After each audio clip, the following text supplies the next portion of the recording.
Fala pessoal, sejam bem-vindos para mais um episódio do podcast Saúde com Propósito, onde a nossa saúde será sempre o propósito. Hoje estamos aqui com uma convidada especial, médica, a doutora Agnes Iuli, para falar sobre um tema muito comentado e discutido, que é o emagrecimento. Dr. Paulo André, fazer a apresentação da doutora Agnes. Bruno, mais uma vez é um prazer estar aqui com você. Hoje estamos muito bem acompanhados com a doutora Agnes Iuli, médica, com pós-graduação em nutrologia, atua bastante na área do emagrecimento, da performance física. Doutora, é um prazer ter você aqui. O prazer é todo meu, uma honra estar aqui, ser convidada para participar desse podcast. Isso aí, vamos falar então. Vamos. Coisa boa, falar de emagrecimento. Doutora, me conta um pouquinho de como que você atua, onde que você atua. Fala um pouquinho. Então, eu trabalho de uma forma geral, né? Eu abordo o paciente como um todo. A gente trata não só a parte de emagrecimento, mas também intestino, a saúde hormonal, inflamação, intoxicação, sono, né? A nutrição de forma geral e também a parte de exercícios. Doutora Agnes, por que tantos pacientes buscam emagrecimento? Óbvio que nós estamos aí diante de um quadro, né, de epidemia global, né, de obesidade, uma doença crônica, e por isso, né, creio que cada vez mais comum a busca por pacientes atrás do emagrecimento. Porém, a gente vê também que muitas pessoas, a impressão é que elas querem ser emagrecidas e não estão em busca do emagrecimento. A gente ouve muito isso, principalmente pela questão do famoso efeito sanfona, o reganho. Como é esse paciente? Eu cheguei no consultório da doutora Agnes. Doutora, como você vai abordar? Já vamos abordando o medicamento, a questão que você falou, analisar como um todo, preparar psicologicamente, como é o preparo desse paciente para o processo de emagrecimento? Então, na verdade, é muito importante o paciente saber que emagrecer não é fácil e não é rápido. Então, assim, tem que fazer uma mudança de tudo. Tem que avaliar o sono, que nem eu falei, tem que avaliar todas as questões da saúde mesmo como um todo. Se não tiver tudo dentro de um equilíbrio, não vai conseguir emagrecer. Até consegue, com medicação e tudo mais, né? Ter aquele emagrecimento rápido, só que é uma coisa assim muito... Como que eu posso explicar? Efêmera. Muito, muito efêmero. Então, assim, a pessoa ela vai ter um reganho muito mais rápido se não ter esse acompanhamento. E a gente, para evitar o efeito sanfona, justamente tem que ser isso a longo prazo. E o paciente, ele tem que mudar o mindset dele, porque ele tem que mudar o estilo de vida. Então, ele depende do paciente, não é só das medicações, não é só da gente fazer, sei lá... Estratégias. Então, assim, o paciente ele tem que entender que ele precisa mudar. Se ele não tiver esse entendimento, ele vai engordar tudo de novo, às vezes até mais. É muito comum o paciente telefonar lá na clínica e falar: doutor, o senhor já tem aí o Mounjaro, o senhor tem aí o Wegovy, o Ozempic? A canetinha da moda.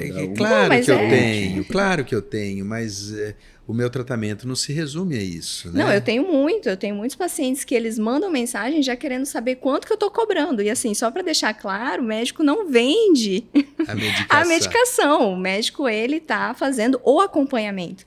Então, isso que as pessoas têm que entender. A gente faz Mounjaro na clínica, faz um acompanhamento. Toda semana o paciente faz bioimpedância. A gente analisa, vê o porquê que não emagreceu, ou porque emagreceu muito pouco, ou o que aconteceu. Como que está a alimentação, como que está o intestino, como que está o sono. Então, não é só a questão da medicação. Isso que é muito importante o paciente entender. A obesidade é a doença de maior prevalência no mundo. Não é só no Brasil, no mundo. E ela tem que ser vista como uma doença crônica, onde a base da doença é a inflamação, Exatamente. É o processo inflamatório. Então, se nós não combatermos esse terreno biológico, nós costumamos dizer, se nós não fazemos a base, né, é como se você plantasse uma sementinha num terreno inapropriado. O agricultor, quando ele vai plantar alguma coisa, ele não prepara o solo, não deixa nas melhores condições possíveis para depois depositar ali o grão para germinar. É a mesma coisa no tratamento da obesidade, no tratamento de quem busca saúde. Eu acredito que é por aí, né, doutora? Exatamente. Assim, eu mostro muito para os meus pacientes, eu passo slides para os pacientes entenderem melhor o que precisa mudar, o que precisa ser feito.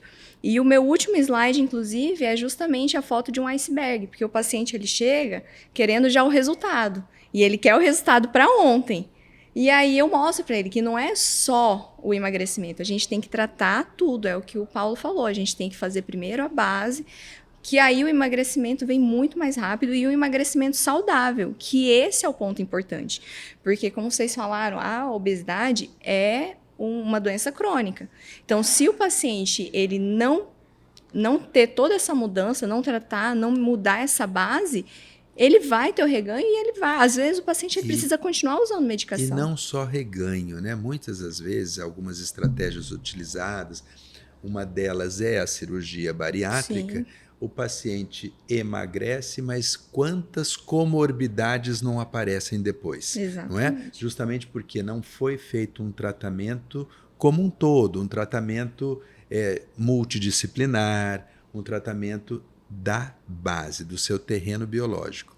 Então, não é incomum o paciente trocar o vício da alimentação errada por outro tipo de vício.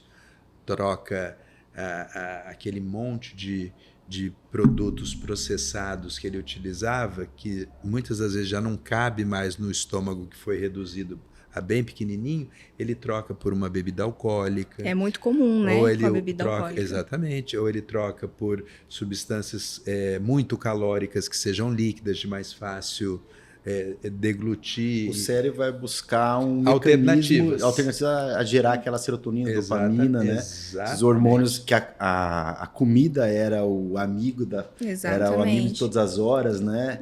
As pessoas comem as emoções, né? Exato. A fonte da felicidade do obeso, no caso, está muito ligada, né, à alimentação, e ele vai buscando então outras formas de compensar o vício. Exato. Não, e assim, tem que entender que um paciente bariátrico, ele precisa desse acompanhamento antes da cirurgia, né? Principalmente essa parte psicológica, porque é o que eu falei, a pessoa ela come as emoções, então ele não vai conseguir comer, o paciente ele vai entrando em depressão, e aí também está associada a questão de hipovitaminose, que é bem comum, é normal no paciente bariátrico. Então, se o paciente ele não faz uma reposição, geralmente esses pacientes precisam de uma reposição venosa de vitaminas e minerais de uma forma geral, aí a tendência é piorar muito mais rápido. Porque a gente sabe, por exemplo, que deficiência de vitamina B12 vai causar alterações neurológicas também.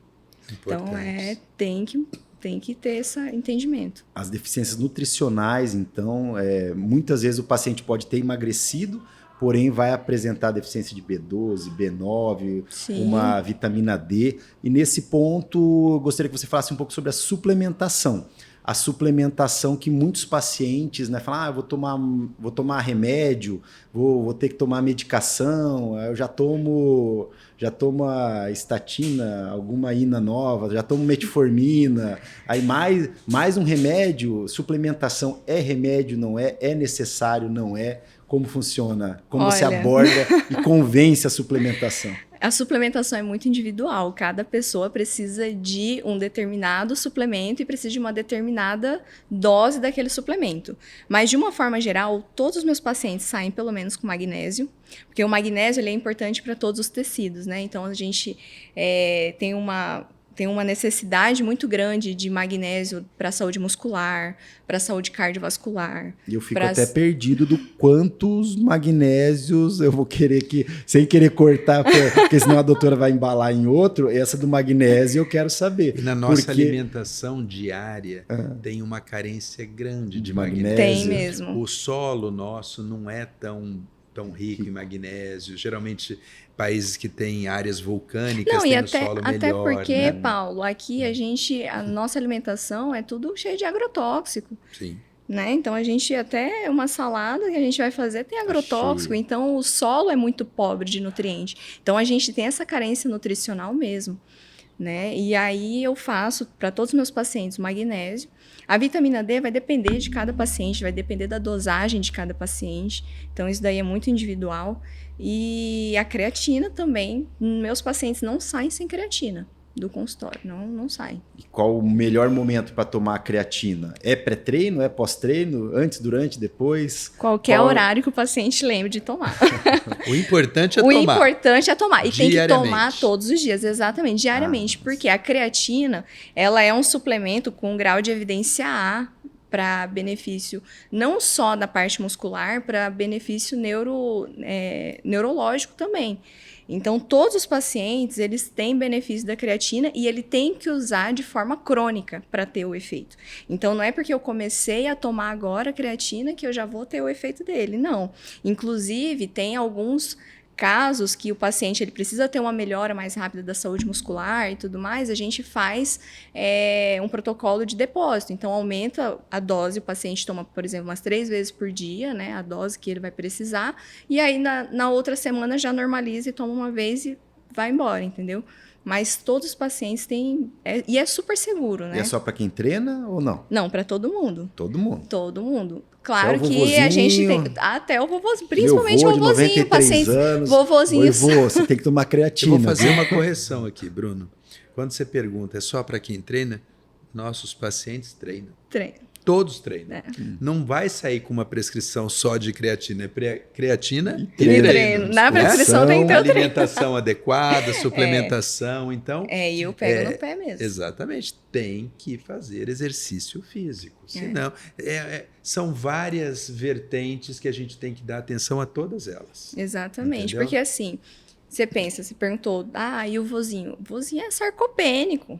Antigamente não era comum o pessoal fazer academia, musculação. Então, hoje em dia, os pacientes mais idosos são sarcopênicos, têm uma deficiência muito grande muscular. Então, a creatina ajuda, além de ajudar também na parte neurológica, que nem a gente falou.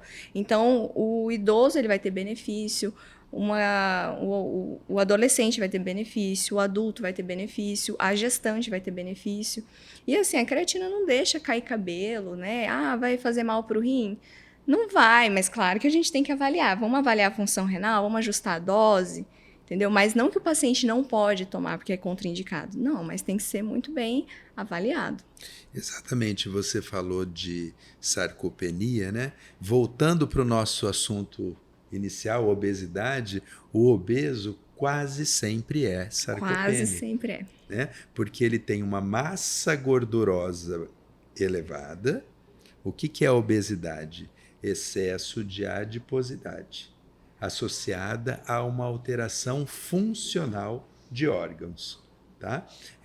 A gente divide simplesmente entre obesidade clínica e pré-clínica. A pré-clínica, ela tem aumento da adiposidade, geralmente com IMC acima de 30, outras particularidades na bioimpedância ou no DEXA, né? E não necessariamente ainda com alterações funcionais importantes. Já a obesidade clínica, o paciente já apresenta alterações funcionais, desde alterações funcionais simples, como amarrar um sapato, a dificuldade que o obeso tem de subir uma escada, até as mais complexas e conhecidas, como o diabetes mellitus, a hipertensão arterial. Parte da síndrome metabólica. Totalmente, completamente. E é importante falar que hoje em dia o IMC já não entra mais como classificação também de obesidade, porque o IMC ele vai pegar a tua altura e o teu peso, né, para ver o índice lá, e aí dentro disso ver o grau de obesidade do paciente, né, ou sarcopenia, se for o caso. Ou magreza, na verdade, sarcopenia nem entra. Só que hoje em dia não é mais assim. Hoje em dia o diagnóstico, né, é principalmente pela bioimpedância ou pela DEXA, né, que é um outro exame que a gente faz para a gente quantificar a composição corporal do corpo. Então, assim, pela bioimpedância, que é extremamente importante, a gente consegue determinar quanto de gordura e quanto de músculo o paciente tem. Eu recebo vários pacientes que você olha e fala assim, é magra, mas é a falsa magra, porque assim, tem mais de 30%. Você coloca na bioimpedância, tá com uma gordura visceral elevada. Eu não sei se acontece com você, Paulo, mas comigo, meus pacientes na primeira, segunda consulta odeiam a balança. Eu não quero mais subir nessa balança porque ela tá falando que eu tô gorda, tem lá mais de 30% ela entrega, né, o que tá escondido. E aí a massa muscular muito baixa. Então, assim, isso que a gente tem que avaliar. Eu tô no processo contrário agora, né, Paulo? Eu falo para ele, Paulo, eu quero fazer a bioimpedância de novo. Porque, na verdade, o peso sempre foi a minha... Eu tô fazendo acompanhamento médico, nutricional há um bom tempo. Dr. Paulo, a gente tem avaliado a parte hormonal. Eu perdi mais de 20 quilos. Olha só. E no que eu focava apenas na perda de peso, eu comecei a ver que eu não tinha massa muscular, estava sem força para treinar. E nesse momento que a gente começou a ajustar e focar também na parte hormonal e do sono. E hoje eu tenho ganho de massa muscular, mas eu ainda com aquela cabeça de gordinho tenho medo de aumentar o peso. Toda vez que eu aumento o peso, eu pego e falo, Paulo, eu preciso fazer bioimpedância. Eu não sei se eu engordei. Ele aumenta o peso às custas de massa muscular, não de massa gorda. Mas a balança ainda me gera culpa. Gente, os pacientes têm um apego com balança em casa que eu nunca vi igual. E quando eu tô no protocolo de Monjaro, com meus pacientes e tudo mais, eles querem estar pesando todo dia lá naquela balança. Eu falo, esconde essa balança. Mais de uma vez por dia. Depois que vai ao banheiro, o segredinho é pesar pelado depois que vai ao banheiro. Pra ficar mais magro. Isso não sei com você também, Agnes, mas comigo é um problema. O paciente faz a bioimpedância. Ele não teve uma evolução tão satisfatória de uma semana para outra, ele fica chateado. Fica deprimido. Ao passo que quando ele consegue ganhar massa muscular e emagrecer, ele sai todo saltitante. Isso acontece demais. Mas eu pego no pé dos meus pacientes, porque eles ficam naquilo. Ah, não, mas eu aumentei o peso. Aí eu falo, esconde essa balança de casa, por favor, que vai atrapalhar. Porque aí o paciente, ele coloca na cabeça dele que ele tá ganhando peso e é por conta de gordura. Só que às vezes não é, às vezes é só músculo. E aí a pessoa já fica desanimada, aí já na outra semana já tem um rendimento pior, assim, porque sabe? eu vou confessar que a gente se auto-sabota na mente. Exatamente. Porque daí fala, pô, eu não comi o bolo da minha mãe, agora eu vou não tomei a cervejinha, fiz jejum, treinei todo dia e não vi evolução. Aí você pega e fala, será que vale a pena? Não vale? Isso é justamente aquela briga, a questão da parte psicológica. É a saúde mental até você conseguir fortalecer a autoestima e entender, não ficar mais preso na balança. Falou tudo. Tratamento da obesidade envolve mente e metabolismo. Exatamente. Não dá para dissociar uma coisa da outra, né? E a gente falando aí dessas situações dos pacientes, muitas das vezes você em casa usa por conta uma caneta emagrecedora e você perde peso, compra você fica amigo, né? Isso, na clandestinidade, né? Você usa tá por certinha, conta, né? Isso é muito habitual, você não está sozinho não, tá? Mas você emagrece e você fica feliz. Só que na verdade você perdeu massa gorda, mas também perdeu massa magra, que é fundamental para a sua saúde. Então, por isso que é importante o acompanhamento com uma bioimpedância, com um DEXA, para que você tenha a avaliação correta da sua composição corporal.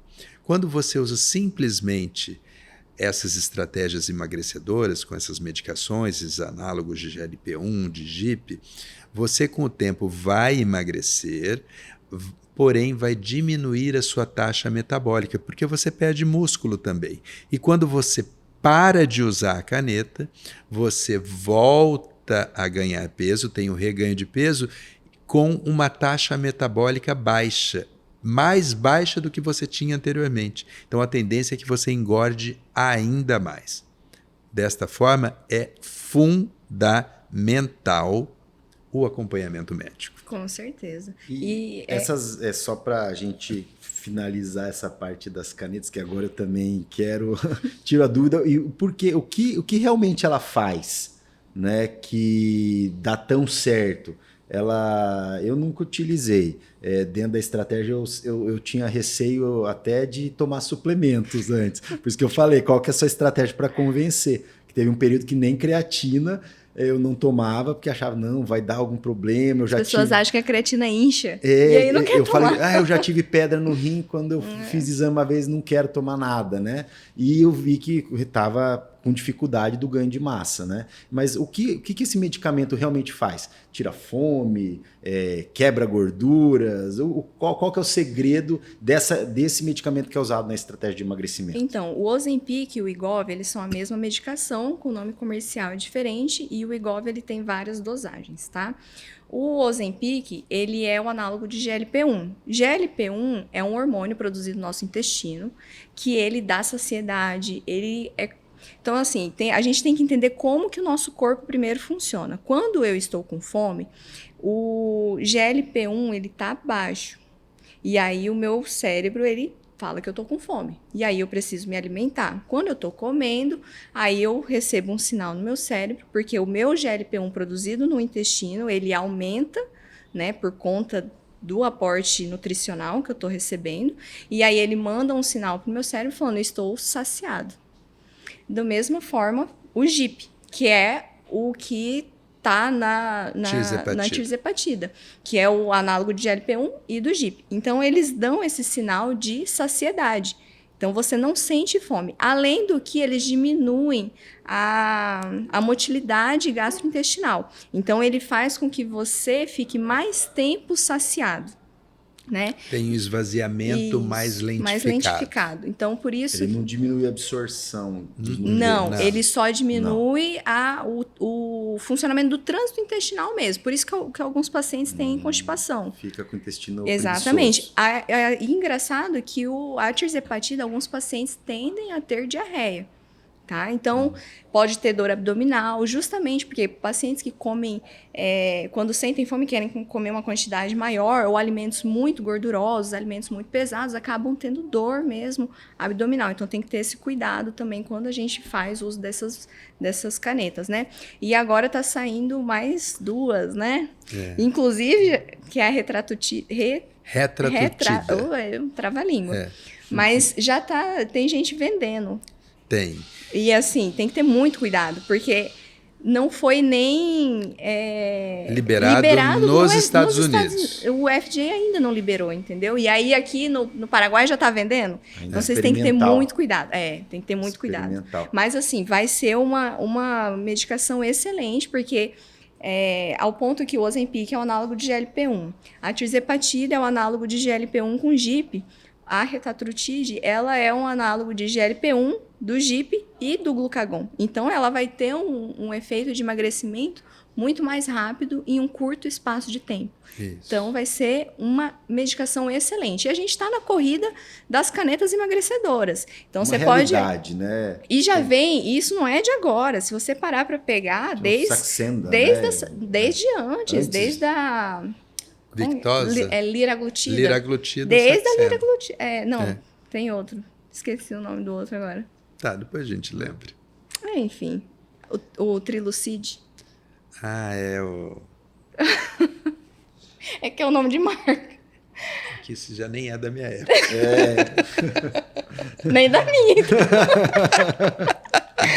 Muito menos da minha, mas já faz anos, entendeu? Desde do Trilucid que já vem nessa corrida. Então vem ali a Lilly, né, correndo com a Novo Nordisk. E aí é uma lançando uma atrás da outra. E a tendência é isso. Já tem estudos aí, já até avançados, de drogas que, além de perda da massa gorda, estimulam a produção de massa magra. Exatamente. O bimagrumab, né? Mas ainda em estado experimental. A hora que vier isso, olha, realmente vai ser um diferencial. Porém, não basta. Tem que fazer toda a base, todo o entorno para que você tenha sucesso. Para que obeso, você nunca vai deixar de ser. A obesidade é uma doença crônica. Você vai ser um obeso que vai estar magro para o resto da vida. Vai estar tratando, né? Tratando, exatamente. E tem que fazer esse acompanhamento, não tem jeito. O paciente que chega hoje no seu consultório e fala, doutora, eu não quero usar canetinha nenhuma.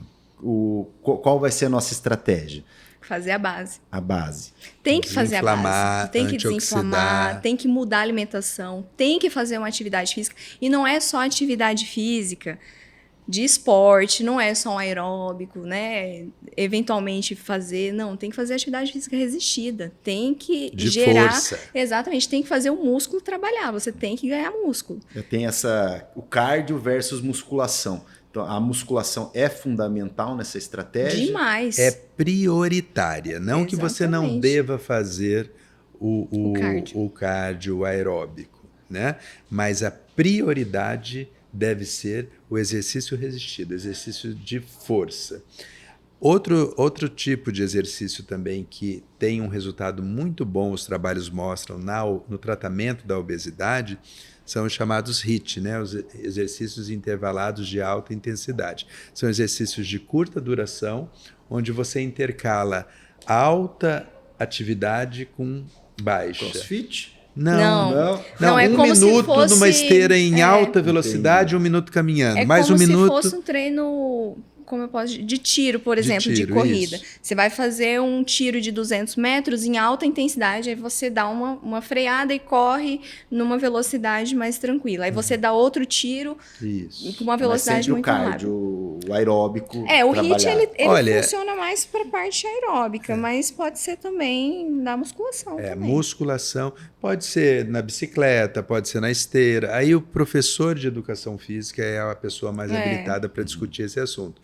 Eu encaminho meu paciente e falo: a prioridade é musculação e também gostaria que usasse eventualmente o HIIT. Essa é a minha orientação para o profissional da educação física. E para pessoas que não estão acostumadas com musculação, eu sempre oriento com um personal.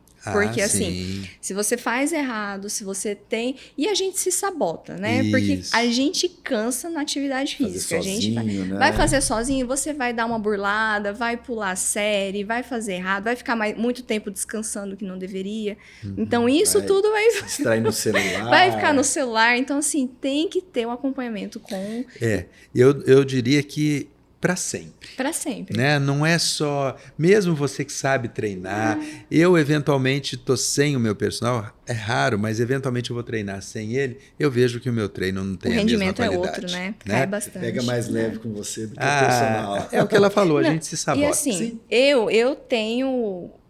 eu acabo me lesionando muito. Já aconteceu várias vezes, lesão de joelho, lesão de ombro, lesão na coluna, né? Já tive edema de musculatura paravertebral por sobrecarga. Então, assim, isso tudo tem que ser com acompanhamento de personal. Às vezes a gente quer fazer, acha que vai dar conta, porque com o personal eu faço, mas não é, você não vai dar conta. Se você fizer alguma coisa errada, o personal está ali para te ajudar a fazer a execução do exercício da forma correta e também prestar atenção se você não está sobrecarregando alguma outra articulação, entendeu? Porque às vezes a gente faz um movimento um pouquinho errado para aliviar um pouco o cansaço, aliviar um pouco da dor. E aí é a hora que dá errado. Outra coisa que o paciente que quer emagrecer precisa, é mandatório, é dormir bem. Fundamental. O paciente que não dorme bem não vai emagrecer.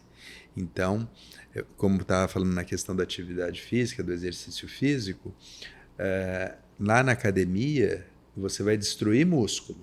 Você faz músculo durante o sono. É a hora que faz a reparação muscular. Então, se você não dorme bem, você não vai conseguir produzir músculo. E músculo é anti-inflamatório. Gordura é inflamatória. Está o tempo todo jogando a gordura na sua circulação, as chamadas citocinas inflamatórias. E aí, onde você tiver uma suscetibilidade maior, você vai adoecer. A questão é, você tem uma suscetibilidade maior no cérebro, cheio de substâncias inflamatórias lá, você vai desenvolver uma doença neurológica, uma doença psicológica. No coração, vai desenvolver algum problema no coração, nas artérias. Então, gordura está o tempo todo mandando inflamação. Enquanto que músculo produz hormônios que estimulam a formação de novos neurônios, Tá? Músculo é anti-inflamatório. É muito mais do que simplesmente um órgão do aparelho locomotor. Exatamente, né? O músculo é como se fosse como se fosse, não, é o oposto, né, da gordura, porque enquanto a gordura está liberando citocinas inflamatórias, o músculo ele libera citocinas anti-inflamatórias. E é muito importante também que o paciente sinta um pouquinho aquela dor não dor. Gente, dor não é para sentir, não, né? Dor de sofrimento, não é dor, né? De sofrimento, não é dor de incapacidade, pelo amor de Deus. Mas aquela dor de treino bem feito, treino bem executado, você vai sentir o músculo fadigado, né?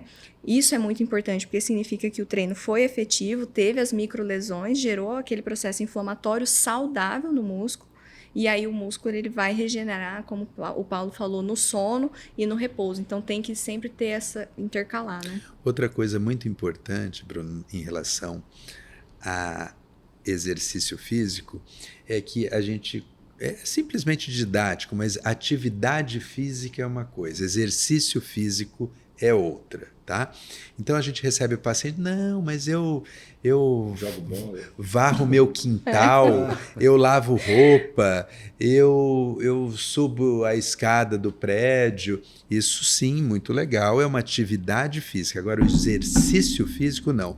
O exercício físico é algo programado especificamente para você, estruturado, onde o profissional de educação física geralmente busca o seu limite, busca a falha, né? Então, são entidades diferentes. O que eu preciso para emagrecer é exercício físico. Por isso que a doutora recomenda sempre o acompanhamento de alguém da área, alguém específico nisso. A atividade física pode continuar fazendo, mas você não vai emagrecer. Caminhada é muito legal para o coração, para você espairecer a mente, mas para emagrecer, caminhada engorda, adapta o seu metabolismo com a caminhada, vai diminuindo. Então, caminhada para emagrecer não serve.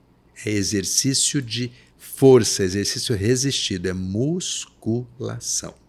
Eu não sei você, Paulo, mas eu tenho muito paciente que fala assim, mas eu não quero ficar maromba. Essa resistência da estética, né? De associar as pessoas, a musculação exatamente, associam muito a musculação com a estética. E o que eu sempre falo, a musculação ela é fundamental para a saúde do paciente. Então, é a tua aposentadoria de saúde. Porque músculo é saúde. Por exemplo, para você ter autonomia no envelhecimento, para ter a função que é básica que a gente precisa para viver no dia a dia, é pela musculação. Para eu levantar de uma cadeira, eu preciso ter musculatura nas minhas coxas, meu quadríceps, meu posterior de coxa. Eu preciso ter musculatura para eu poder levantar de uma cadeira, para eu levantar da cama, para eu poder ir no banheiro. Então, a gente precisa...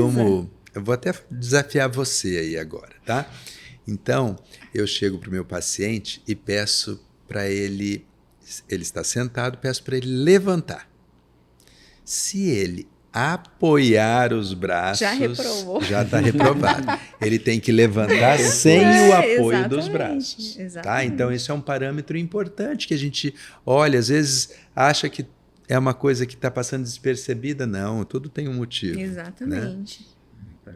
Até tem um estudo das Blue Zones, né? Que aborda a longevidade. Sim. E acredito que tem, eu não lembro qual localidade, mas eles associavam na Itália, né? As ladeiras, que lá tem muito. Eram associados que o exercício de fortalecimento de pernas está diretamente ligado à longevidade. Sim. E eu assisti esses dias justamente, era um podcast, ele falando, se você quiser viver mais, treine perna.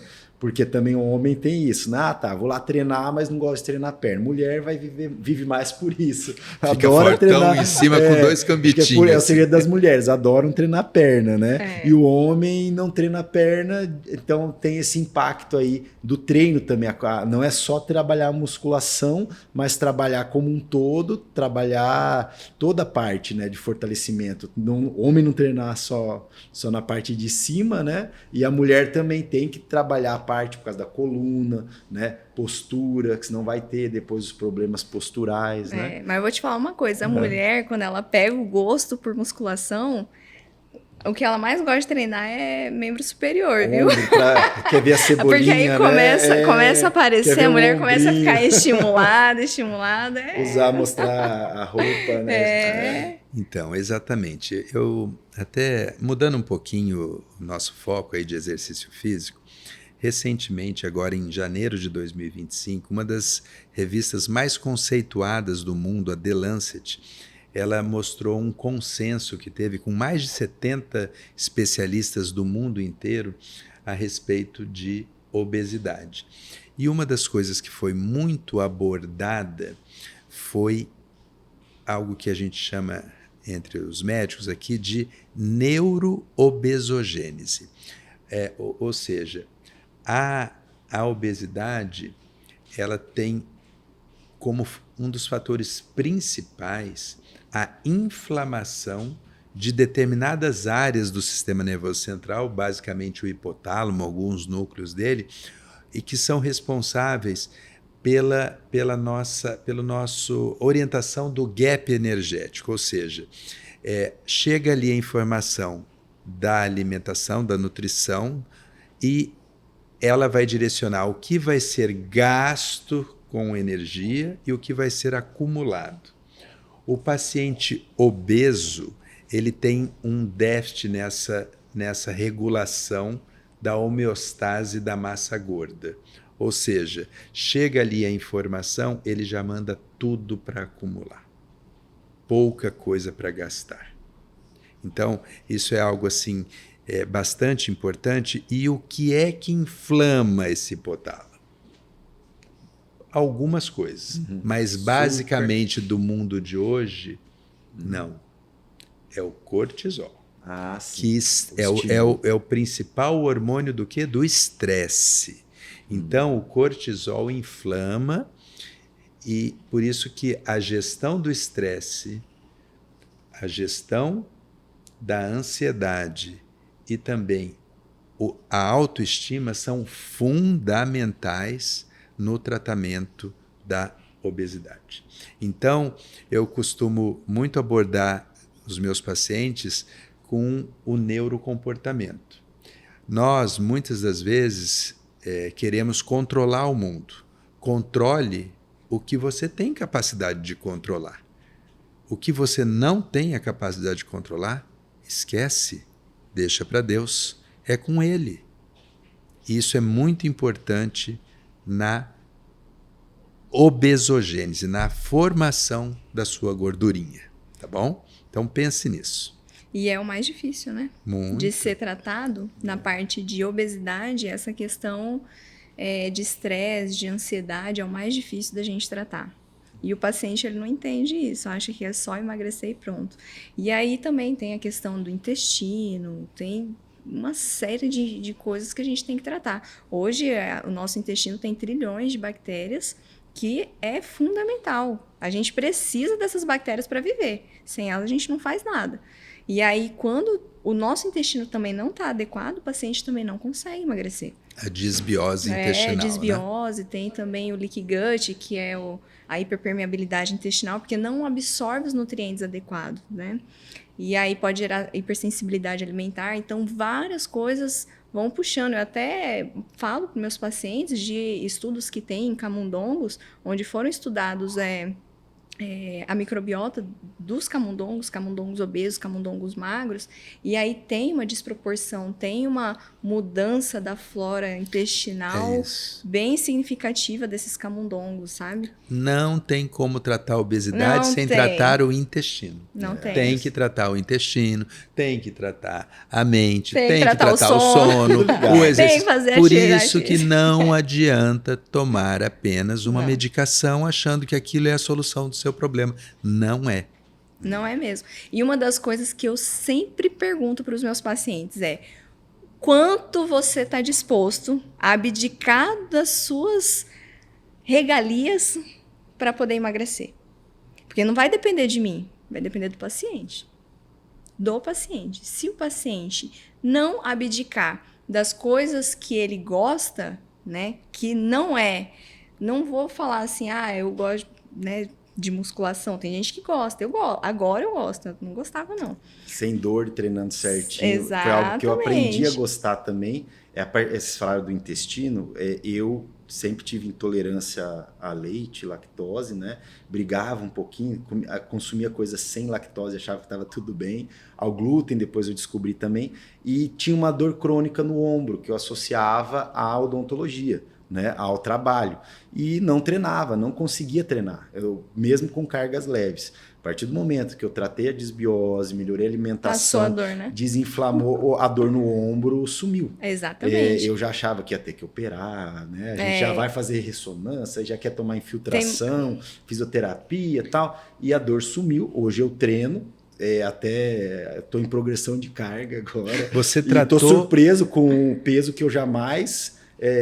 tinha conseguido sem dor. Você tratou a causa. Exatamente. Não foi tratar o sintoma. Entendeu? E normalmente é isso que a gente vê, né? O paciente está com uma dor no ombro, vai, faz um exame de imagem, tem ali alguma coisinha inflamada, vai para a cirurgia, muitas vezes desnecessária, e a base, a origem, não foi abordada. Né? Eu vejo muito pacientes com enxaqueca e não associam ao intestino, né? Ninguém nem lembra que o intestino pode estar interferindo nisso, né? Que eu tenho uma hipersensibilidade alimentar, que eu tenho uma hiperpermeabilidade intestinal, que eu tenho uma disbiose, então tem que tratar o intestino. Quantas vezes a gente faz a pergunta para o paciente, e aí, como é que é seu intestino? Meu intestino é ótimo. Eu vou 4 vezes por dia no banheiro. Ou então tomo laxante direto. Né? Quem que vai, né? O horário, não, vou todo dia, eu vou a cada 3 dias. Mas funciona bem. Exatamente. Essa parte até do leak gut, né? Hoje em dia, creio que já são estudos associados a problemas neurológicos também, né? As doenças, demência. E hoje na odontologia a gente também aborda o leak gun, né? Assim como tem são as permeabilidades, assim, muitas vezes os pacientes que têm o leak gut apresentam o leak gun, que é o leak brain. E o leak brain, que daí tá tudo ligado, o eixo intestino-cérebro, a gente também volta a ligar o intestino à boca. Então, além disso, incluir o dentista, a prevenção, a parte periodontal que eu atuo, que a gente aborda muito no paciente, né? Essa correlação. Normalmente, quando é um paciente periodontal, com problema de gengivite, doença gengival crônica, a gente encontra os relatos do problema intestinal. Ou então alterações como o tártaro bucal, muitas vezes o metabolismo do cálcio ele não está funcionando de uma maneira orquestrada, ou uma presença do hipotireoidismo que vai interferir na calcitonina, né? Eu vejo muitos pacientes com hipotireoidismo que têm o excesso de tártaro. E não adianta o colega pegar e falar, escova 4 vezes ao dia, passa fio dental, e aquela saliva, o cálcio não está ficando no osso, ele está impregnado na saliva. E hoje, quando eu começo a religar a boca ao corpo, né? Eu começo a perguntar, e cálculo renal você já teve? Já. E pedra na vesícula? Não, já tirei, já. Então você falou uma coisa interessante aí, Bruno, que você falou, pode passar o fio dental 4, 5 vezes ao dia, escovar os dentes. Por quê? Porque não está atuando na causa. Parte sistêmica. Está atuando na consequência. Então, é a mesma coisa. Você vai lá e tira o tártaro 4, 5 vezes ao dia, mas a produção continua porque a base não foi Exatamente. Feita. E qual que é a causa? Inflamação. Inflamação crônica. Né? A inflamação crônica é aquela inflamação de baixo grau por um tempo muito longo, né? Diferente da inflamação aguda, que é dos pacientes que internam por infecções e tudo mais, que tem um alto grau, né, num período mais curto. Então, tem que tratar a inflamação crônica. Eu não sei na medicina como isso é visto, mas na odonto, pelo menos, parece que a inflamação crônica ela é tolerável e aceita, né? Vamos dizer assim, faz um bochecho, usa um creme dental diferente. É que a inflamação só vamos tratar aguda. Que a inflamação aguda, ela é baseada em dor, calor e rubor, o que incomoda muito. Então, quero me livrar logo desse incômodo. A inflamação crônica vai te machucando aos pouquinhos. Exatamente. Né? com o tempo, ela é a grande causadora das doenças crônicas não infecciosas, né? Que são a base do nosso envelhecimento. Exatamente. Em relação ao sono, que a gente também abordou, né? Como que o sono impacta na nossa parte hormonal e o quanto isso pode estar atrapalhando o processo do emagrecimento ou do ganho de massa muscular? Ou tá tudo interligado, né? Tá tudo interligado. Nossa, o corpo humano tá completamente interligado, né? A questão do sono vai atrapalhar a produção hormonal porque a grande maioria dos hormônios são produzidos à noite, né? Então, por exemplo, por que eu acho engraçado, só um adendo, que os pais falam para os filhos, tem que dormir cedo, porque você vai crescer. E realmente, é a noite que está produzindo GH, hormônio do crescimento e tudo mais. Só que por que os adultos não conseguem entender que eles têm que dormir antes das 11? Vai pro celular. Vai pro celular. Bota o filho para dormir e vai resolver os problemas, né? Mesmo adulto, você ainda continua produzindo o hormônio do crescimento, continua produzindo vários hormônios. Tá? E a questão hormonal vitamina D é um hormônio, o cortisol é um hormônio, hormônios tireoidianos, né? Hormônios sexuais, né? Mulheres, estradiol, o homem também tem estradiol, progesterona, testosterona, tudo isso tem que estar dentro do normal, né? Então a gente tem que tratar como um todo. Se for preciso reposição, tem que fazer a reposição. E aí tem várias vias de reposição, aí tem que ver qual via vai ser melhor para cada paciente. Tem cada paciente que tem uma forma de tomar medicação que é mais adequada para ele. E reposição hormonal, né, Paulo? É importante salientar, não é só estética Não. E também não é só questão de libido, né? Que a pessoa pensa, não, eu só preciso do hormônio se for a questão da cama ou da academia, né? Primeiramente, sempre associam, quando nós falamos em reposição hormonal, a hormônios sexuais. E não é. Nós temos vários hormônios, como a grande maestra, a nossa melatonina, né? Temos, como a doutora falou, o cortisol, os hormônios tireoidianos. Existem vários outros hormônios que não são os sexuais. Mas toda vez que a gente fala em pensa em testosterona, em estradiol, né? E você que está aí preocupado que essa testosterona está baixa, uma das coisas que você tem que se perguntar é o que a gente acabou de falar. Eu estou dormindo direito? Tem que dormir bem, gente. A sua produção de testosterona vai ser impactada se você troca o dia pela noite, se você não tem um regramento para dormir. A gente tem que... Todo paciente meu, ele não sai do consultório sem uma orientação da higiene do sono. Verdade, eu comprovo. Isso foi uma das coisas que me pegou, assim, que eu comecei a prestar mais atenção, aquela higiene do sono, banho morno, para as telas, que a gente falou, o segredo do milionário, lá, o bilionário que investe $2 milhões por mês para não envelhecer. Cuidar principalmente do sono. Não se alimentar... evitar muito a alimentação, tarde. Aí pode estar passando o que você me orienta. A higiene do sono ela é fundamental, ela começa enquanto desde a hora que você acorda, você já está preparando como você vai dormir à noite. Isso é o ciclo circadiano. Tá? Então, para a higiene do sono, a gente recomenda que você vá deitar longe das telas, sem celular, sem computador, sem televisão. Por quê?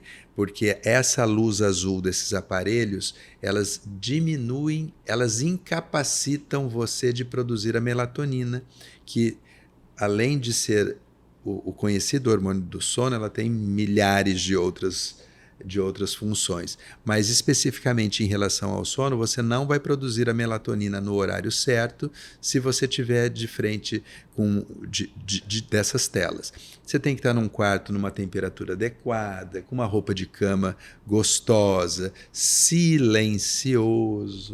Então você tem que preparar o seu ambiente para que o seu sono seja o mais agradável possível, né? Então, e se você não dormir bem, os hormônios vão, né? Porque você já vai quebrar ali a melatonina, que é a grande orquestra de tudo. É a maestrona. Então vai... Para quem tem filhos, né, igual você falou, justamente, eu tinha esse hábito, botava para dormir e ia lá resolver as coisas. Hoje em dia, na segunda, eu tenho uma filhinha chamada Angelina, igual o Paulo, também tem a Angelina. Dele, né, já está com 15? 17, daqui uns dias é a minha. Aí, na segunda historinha que eu estou contando para Angelina, eu já estou dormindo. É difícil, às vezes, eu pegar e despertar para ir para o meu quarto depois. Eu durmo junto, no horário adequado. E uma coisa que antigamente, parece que as pessoas... sempre naquela questão do inimigos do fim, né? De quem é notiva, gosta, só funciona bem à noite. Na verdade, isso só é bonito no Big Brother, porque no dia a dia, isso aí vai te gerar um cansaço, absurdo, né? Bagunçar os hormônios. Enquanto é jovem, a gente vai tocando, né? Gente, eu não consigo, não. E ali na Vale, emendar... Isso e outro erro muito comum dos pacientes... eles falarem, não, doutor, eu durmo muito bem, eu durmo 6 horas por noite, 7 horas, mas ele vai dormir às 2 da manhã e acorda às 9. É completamente diferente e errado. Antinatural. Antinatural, assim, você tem que dormir mais cedo, no máximo 11 horas. 9h30 você já vai se programando para dormir, para 10 horas já está dormindo, mas até às 11 eu te perdoo, tá? E acordar... quando o sol estiver aparecendo, né? Por volta das 5, 5h30 da manhã. Você já dormiu umas 7 horas, mulher precisa dormir um pouquinho mais do que homem, mas então eu quero deixar bem claro que não é simplesmente o número de horas, mas em que momento essas horas estão sendo contempladas. Como acupunturista agora em formação, eu achei muito interessante a questão da medicina chinesa, porque ele coloca durante o dia os ciclos, né, dos elementos e do momento. Então o yin, né, que é o da noite ali, que é o momento que você deve repousar, descansar, é a partir do momento que está entardecendo, anoitecendo, e aí o despertar, né, seria às 4, 5 da manhã. Então, a medicina chinesa, eles não abordam de uma forma que você deve dormir até as 10 horas, né? Porque você vai inverter toda essa questão da parte energética, né? Do ciclo natural, né? Então, e eles correlacionam as emoções. O que a medicina tradicional tirou em algum momento ali, a cartesiana, né? A parte das emoções, né? A medicina chinesa, ela interliga. Então, toda essa parte da ansiedade, do medo, do estresse, da raiva, está sempre ativando algum órgão ali, interferindo no funcionamento fisiológico, né? Interfere mesmo, não tem jeito. E aí, só para colaborar um pouquinho mais, nós falamos que exercício físico é extremamente importante. Sono também é extremamente importante. Se você tiver que fazer exercício físico, não deve fazer à noite. Não. Porque à noite você vai justamente aumentar a liberação do seu cortisol, que é o momento onde ele deve estar sendo diminuído para que a melatonina tenha ação. Entendeu? Então, exercício físico prioritariamente de manhã. Exatamente. Né? E é importante colocar também que quando a gente fala de reposição hormonal, é diferente de anabolizante. Doping. Não é doping, reposição hormonal. Não, fala lá na câmera. Não é doping, reposição hormonal não é doping, gente, tá? É completamente diferente. A gente trabalha sempre em doses fisiológicas, preferencialmente eu, no caso, com hormônios que são bioidênticos, ou seja, exatamente igual ao que você nasceu com eles, o que você teve contato no útero da tua mãe com ele, né? E para quem precisa. Exatamente. Não é para qualquer um, para quem precisa. E assim, é muito importante falar que o hormônio, ele não é o vilão, gente. O hormônio, quando a gente está fazendo reposição hormonal em doses fisiológicas, não é o vilão. Tá? Porque as pessoas têm muito medo. Eu vou ter câncer, eu vou ter isso, vou ter aquilo. Tem que desmitificar isso daí. Isso dá mais um podcast. Dá, né? Enorme. Polêmico, muito polêmico. Polêmico demais. Porque muitas pessoas vão, então, usar de uma forma buscam já, né? Eu quero por causa da estética, sem nem passar pela questão do preparo, Exatamente. Né? Avaliar os outros marcadores, ver toda essa parte do sono, da alimentação, do exercício, se está fazendo da forma adequada, no momento adequado. Se tem indicação, né? Isso, exatamente. De qual hormônio, qual via. Não é para todo mundo, não é para quem quer. Não é para o hormônio não é para todo mundo, é para quem merece. Para quem merece, exatamente. Isso aí. Bom, estamos chegando aí aos momentos. O bate-papo foi muito produtivo. Agradecer a doutora Agnes, né? Deixar para a doutora fazer as considerações finais, deixar um recado ao público. Bom, então primeiro quero agradecer por estar aqui também, foi muito bom esse bate-papo, gostei bastante. Então, para deixar claro para todo mundo, emagrecimento, a gente precisa abordar o paciente como um todo e de uma forma longa, não é nada rápido, o emagrecimento não é rápido, tem que tratar intestino, tem que tratar sono, tem que melhorar a nutrição, tem que fazer atividade física, tem que tratar a inflamação, tem que tratar tudo. A gente precisa fazer a base para a gente conseguir emagrecer, evitar o efeito sanfona, evitar o reganho de peso, e é isso. É para a vida toda. Para a vida toda, para a vida toda. Basicamente casa com o médico. E é importante falar que no emagrecimento tem que fazer déficit calórico, tá? Então, para emagrecer, sem déficit calórico não emagrece. Então, tem que atividade física e dieta, tá? É aquela questão, né? Tem que ver se o paciente está disposto a abdicar daquilo que deixou ele doente. Exatamente. Né? Dr. Paulo? Então, eu quero dizer que esse podcast, o nome dele é Saúde com Propósito. Vamos buscar saúde. Saúde, definição, um bem-estar biopsicossocial, emocional e espiritual. Né? Vamos cuidar da gente, vamos gostar da gente, ter uma autoestima elevada e sabendo que quem te ama acima de tudo é você. Você e Deus. Então, olhe-se, ame-se, queira o melhor para você, busque melhores hábitos, busque bons pensamentos, boas companhias e bons podcasts. Você que acompanhou o episódio de hoje, curta, compartilhe, inscreva-se no nosso canal, siga nossas redes sociais para mais um episódio de Saúde com Propósito.